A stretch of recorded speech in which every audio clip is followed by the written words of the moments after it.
Oh, so what you saying? I'm not good looking enough to be gay? Michael, we're on a desert island. Which one of us would you choose?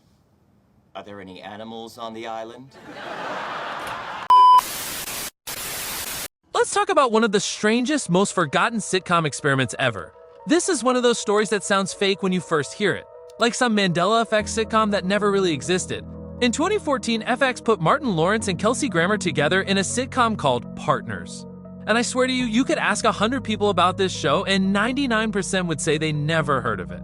Which is wild, because Martin Lawrence is literally one of the biggest sitcom stars ever with Martin. And Kelsey Grammer is TV royalty from Cheers and Frasier. So when you tell me they teamed up for a show and it vanished after one season, I gotta ask, how did this flop happen? What went wrong? And why did nobody ever talk about it?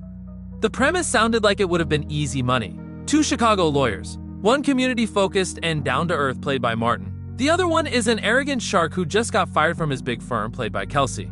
The ultimate odd couple. Opposites attract energy. Plenty of room for character growth and weekly case drama. But instead of becoming the next hit buddy sitcom, it became one of the most forgotten shows of the decade. Let's start with how this show even came to be. Because it wasn't just a normal pilot to season order. This was part of a risky strategy called the 10/90 model. And the idea was simple. If the first 10 episodes hit the ratings mark, boom, you instantly get a 90-episode order straight to syndication, 100 episodes guaranteed. That was supposed to be a win-win because syndication meant long-term money, reruns, a full catalog. But here's the problem. That model didn't give you room to breathe. If the audience didn't show up immediately, you were done. And that's exactly what happened here. Partners premiered August 4th, 2014. FX dropped it in the summer, 2 episodes every Monday, back-to-back. At first, the numbers were okay. But by the third week, the ratings tanked. Episodes were pulling under 500,000 viewers. That killed the dream of a 100-episode run right there. And honestly, that summer dump schedule told us everything. FX basically burned through all 10 episodes in just a month, like they wanted it off the books quick.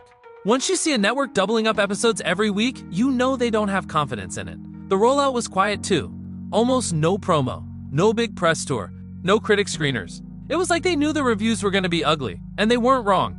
Critics lit this thing up. They said the jokes felt stale, the laugh track was distracting, and the whole format felt like a relic of the 90s rather than a fresh 2014 sitcom. No. Happens every time. Just watch. Oh my God. Hello. Kelsey Grammer and Martin Lawrence. What are you guys doing together? We're actually starring in a new show on FX. Wait, you two on a show together? Yeah. Told you. Oh, here's our floor. And here's the thing, the stars weren't the problem. Everybody admitted Martin still had charm, and Kelsey could still play pompous better than anyone. The problem was the writing and the vibe.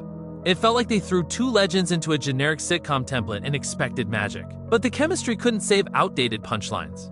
And think about the context. This was FX in 2014, a network that made its name on edgy comedies like It's Always Sunny in Philadelphia, Louie, and Archer. Then they tried to slide in a multicam laugh track sitcom with courtroom jokes. It just didn't fit the brand.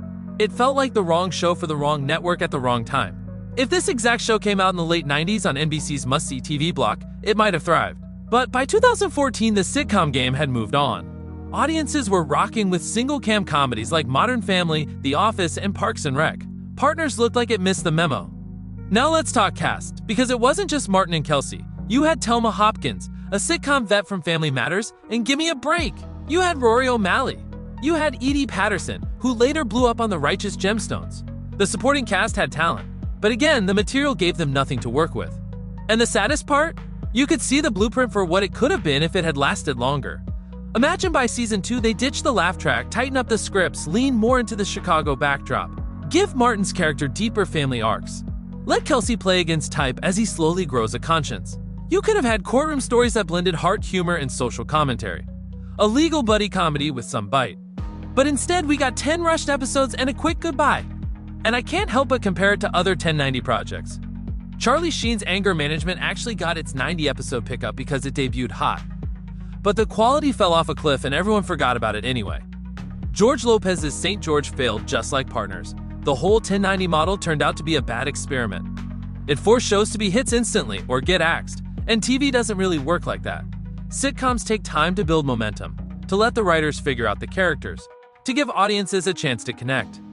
So when we look back now, What happened to Partners is really a mix of bad timing, bad rollout, and a format clash. But don't let that fool you. Martin wasn't washed. Kelsey wasn't washed. They still had it. And if you dig into those episodes, you can actually see flashes of what could have been if they'd had the right writers and a network willing to nurture it. And here's the final piece of the puzzle. Why has nobody heard of it? Because after those 10 episodes aired, FX never reran it. Streaming didn't pick it up in a major way. No DVDs, no marketing push, it basically disappeared. Unless you stumble across it on Apple TV or one of those digital storefronts, you'd never even know it existed.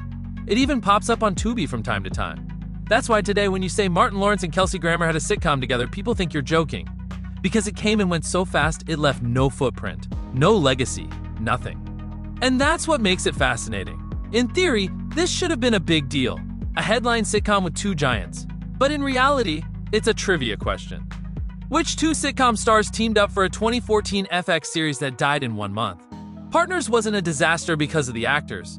It was a disaster because of the system, because of the way it was set up to fail, because of the mismatch between show and network. And now it lives on only as a lost memory, a what if, a reminder that even two legends can't save a sitcom if everything around them is wrong. Partners might not have made the cut. It might have only lasted 1 season, and it might be one of the most forgotten sitcoms of that decade. But if you ever get the chance to watch it, I say check it out. Martin Lawrence and Kelsey Grammer both deserve their flowers, because they brought the talent, they brought the presence, and the show never got the justice it really deserved.